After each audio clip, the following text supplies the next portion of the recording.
Hello everyone, সবাই কেমন আছো? আশা করি সবাই খুব ভালো আছো। আমি অনেক অনেক ভালো আছি। আমি তুহিনকণা চলে এলাম আরও একটা ভিডিও নিয়ে তোমাদের সামনে। আজকে অঙ্কর ওপর আরও একটা লেসন প্ল্যান তোমাদের দেখাবো, তাই দেরি না করে ঝটপট শুরু করা যাক আজকের ভিডিওটা।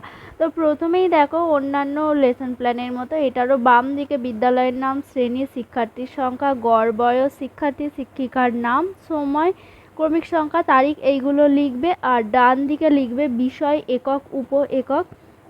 আজকের বিষয় হলো আমার বই থেকে নেওয়া গণিতের ওপর একক যোগের ধারণা। উপ একক হলো যোগের ধারণাটাই সমগ্র অংশ। আজকের পাঠ যোগের ধারণা সমগ্র অংশ। উদ্দেশ্য, দুটো উদ্দেশ্য লিখতে হবে, সাধারণ উদ্দেশ্য আর বিশেষ উদ্দেশ্য। সাধারণ উদ্দেশ্যের মধ্যে আবার তিনটে ভাগ হবে, মানে তিনটে পয়েন্ট লিখবে, আর বিশেষ উদ্দেশ্যতে তিনটে পয়েন্ট লিখবে। এরপরে উপকরণ লিখবে, সাধারণ উপকরণ আর বিশেষ উপকরণ। সাধারণ উপকরণের মধ্যে থাকবে চক, ডাস্টার, কৃষ্ণ ফলক, নির্দেশক দণ্ড। বিশেষ উপকরণে থাকবে সংখ্যা, কার্ড, চার্ট, মডেল। এই পেজটা এইভাবেই শেষ হয়ে যাবে। তাহলে আর একবার প্রথম থেকে আমি একবার দেখিয়ে দিচ্ছি, দেখে নাও তোমরা। তোমরা পুরো ভিডিওটা প্রথম থেকে শেষ পর্যন্ত দেখতে থাকবে, কেউ স্কিপ করবে না। স্কিপ করলে কিন্তু কোন জায়গাটা বাদ পড়ে যাবে তোমরা বুঝতে পারবে না। আর লেখার সময় একটু পজ করে করে তোমরা লিখে নিও, এবং আমি খুব কাছ থেকে দেখাচ্ছি যাতে তোমাদের বুঝতে কোনো অসুবিধা না হয় লেখাগুলো।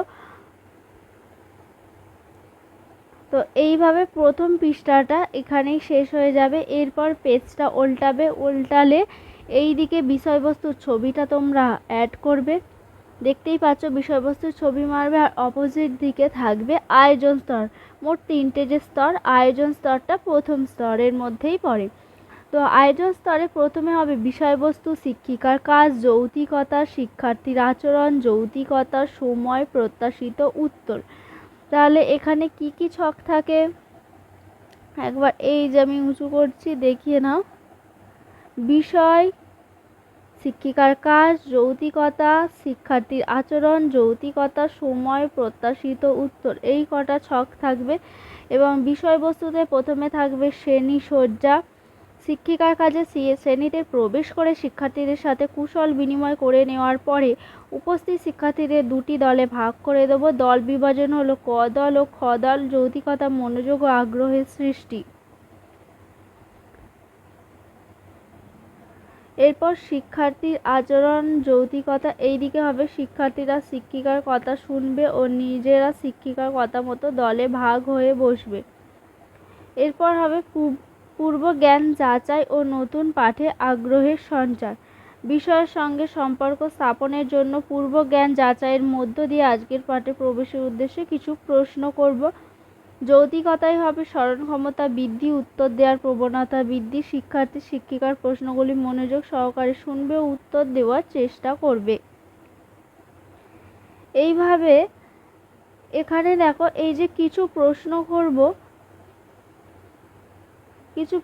করব, এর নিচে তোমরা তোমাদের পছন্দ মতো কিছু প্রশ্ন রাখবে। পাঠ ঘোষণা হওয়ার আগে, মানে পূর্ব অভিজ্ঞতা থেকে কিছু প্রশ্ন হবে এখানে, আর কিছুই না। এবং এই প্রশ্নগুলোর উত্তর এই যে প্রত্যাশিত উত্তরের ঘরে কিন্তু উত্তরগুলো হবে। আমি আগের ভিডিওতে তোমাদের বলেইছিলাম যে শিক্ষক বা শিক্ষার্থী কোনো প্রশ্ন করলে উত্তরগুলো প্রত্যাশিত উত্তরের ঘরেই হবে। শিক্ষার্থীর আচরণের ঘরে উত্তর হবে না, প্রত্যাশিত উত্তরের ঘরেই উত্তর হবে।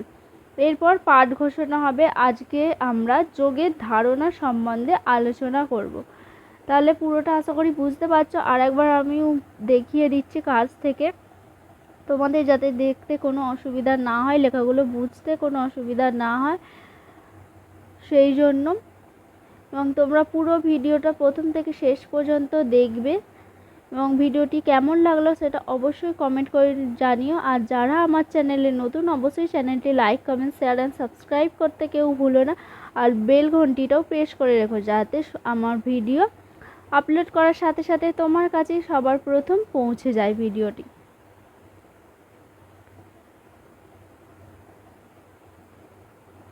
তো এইভাবে আয়োজন স্তরটা শেষ হবে। আয়োজন স্তর শেষ হলে এই পেজটা উল্টাবে, এই দিকে লিখবে কৃষ্ণ ফলকের ব্যবহার। দেখো, কৃষ্ণ ফলকের ব্যবহার, এখানে একটা কৃষ্ণ ফলক করবে এবং কিছু লিখতে হবে সেখানে, মানে বোর্ডে তুমি যেগুলো লিখবে তার মধ্যে কিছু অল্প কিছু লিখলেই চলে যাবে, কারণ এইটুকু জায়গার মধ্যে আর কতটাই বা লিখবে। তো এরপরে আসবে উপস্থাপন স্তর। উপস্থাপন স্তরেরও একই ছক হবে। বিষয়বস্তু, শিক্ষিকার কাজ, যৌক্তিকতা, শিক্ষার্থীর আচরণ, যৌক্তিকতা, সময়, প্রত্যাশিত উত্তর। বিষয়বস্তু দেখো, গুনতে শেখা ও যোগের ধারণা। শিক্ষিকার কাজ হচ্ছে প্রতিটি দলে একটি করে ছবি দেব এবং ছবি দেখিয়ে সংখ্যা গুনতে বলবো। যৌক্তিকতা, পর্যবেক্ষণ ক্ষমতার বৃদ্ধি। শিক্ষার্থীর আচরণ হলো শিক্ষার্থীরা ছবিগুলি ভালো করে দেখবে ও সংখ্যা গোনার চেষ্টা করবে। যৌক্তিকতা হলো পর্যবেক্ষণ করার ক্ষমতা। এরপরে কিছু এই যে প্রশ্ন করছি।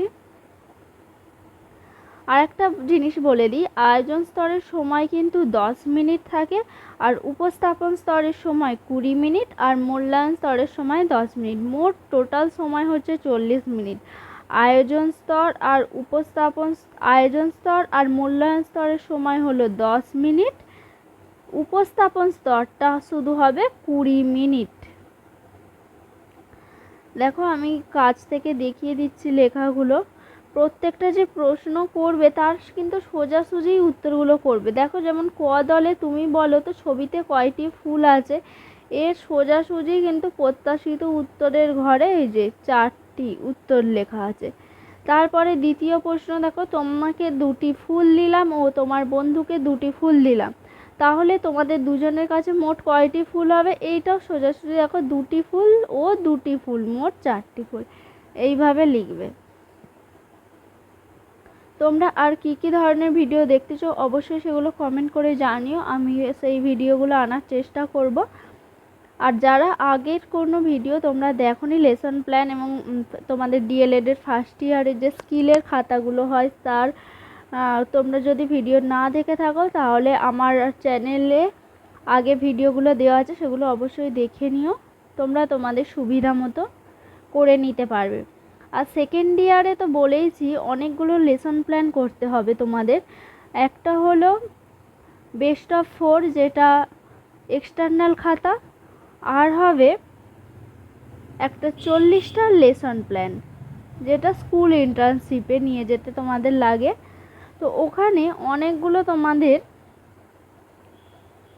অনেকগুলো লেসন প্ল্যান করতে লাগবে, তো সেই জন্যে এগুলো থাকলে তোমাদেরই সুবিধা হবে লিখে নিতে। এখানে কৃষ্ণ ফলকের ব্যবহার, পাঠদানকালে প্রয়োজনীয় তথ্যগুলি কৃষ্ণ ফলকে লিখে দেবো এবং শিক্ষার্থীদের লিপিবদ্ধ করতে বলবো। দেখো আমি একটু উঁচুতে তুলছি তাহলে যতটা পোর্শন দেখা যায়।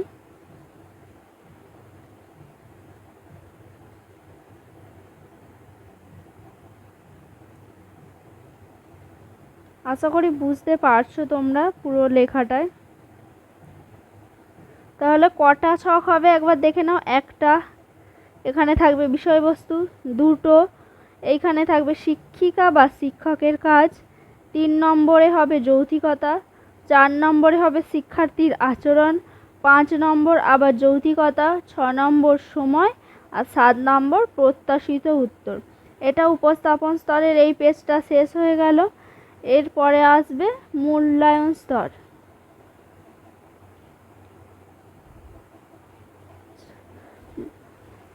মূল্যায়ন স্তর আর এইদিকে টিএলএম যেটা বানাবে সেটারই ছবি মারবে। মূল্যায়ন স্তরের অপোজিট দিকে যে মানে উপস্থাপন স্তরের যে পেজটা উল্টালে ওই পিছন পেজে এখানে টিএলএম এর ছবিটা থাকবে। এখানে থাকবে মূল্যায়ন স্তর। মূল্যায়ন স্তরেও দেখো একই, এই যে এই 7টা ছকই কিন্তু আয়োজন স্তর, উপস্থাপন স্তর আর মূল্যায়ন স্তরে থাকবে। এবার মূল্যায়ন স্তরের লেখাটা দেখো, প্রথমে থাকবে পাঠ্য বিষয় যাচাই ও সংশোধন, এই যে, তারপরে কর্মপত্র প্রদান। তো পাঠ্য বিষয় যাচাই সংশোধনে কি লিখতে হবে, এই লেখাটা প্রায় সব ক্ষেত্রেই একই হয়। এই লেখাটা মানে আয়োজন স্তর আর মূল্যায়ন স্তরের লেখা প্রায় কিছুটা সব ক্ষেত্রেই একই হয়, উপস্থাপন স্তরটা আলাদা হয়। এরপরে দেখো কর্মপত্র প্রদানের এই যে ছকটা, দেখো এই যে ছকটা, এই লেখাটাও কিন্তু সব ক্ষেত্রেই একই হবে। এরপরে এই দিকটা এই যে প্রত্যাশিত উত্তরে এই অংশটা,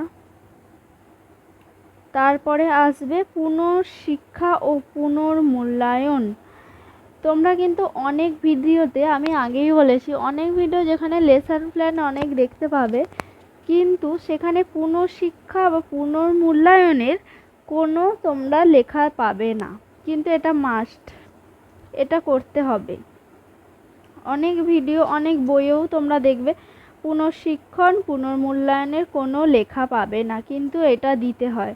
তো সেই জন্যেই বলছি, যারা আমার চ্যানেলে নতুন এবং ঠিকঠাকভাবে লেসন প্ল্যান করতে চাও, যাতে একটু ভুল ত্রুটি না থাকে, সেই জন্য অবশ্যই ভিডিওগুলো দেখো, লাইক কমেন্ট শেয়ার করো এবং সাবস্ক্রাইব করতে ভুলো না। পুনঃশিক্ষণ ও পুনর্মূল্যায়ন, এই লেখাটা আমি দেখাচ্ছি। এই লেখাটা সব ক্ষেত্রেই একই হবে, সব লেসন প্ল্যানে এই লেখাটা একই থাকবে। দেখো, এটা দেখো, উপরিক্ত পাঠদান করার পর শিক্ষার্থীদের মধ্যে প্রার্থীর বোধগম্যতা যাচাই করার জন্য কিছু প্রশ্ন করব এবং কর্মপত্রে সাহায্য নেব।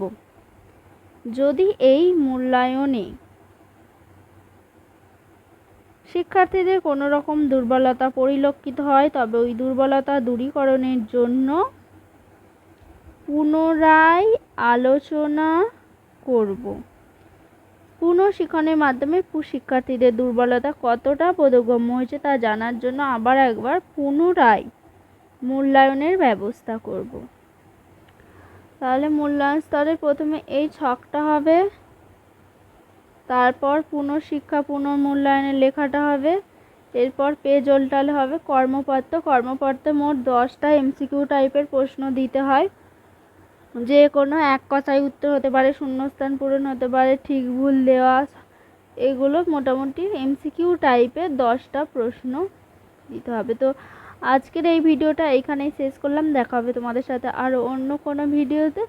তো যারা আমার চ্যানেলে নতুন, অবশ্যই চ্যানেলটি like comment share and subscribe করতে ভুলো না। টাটা।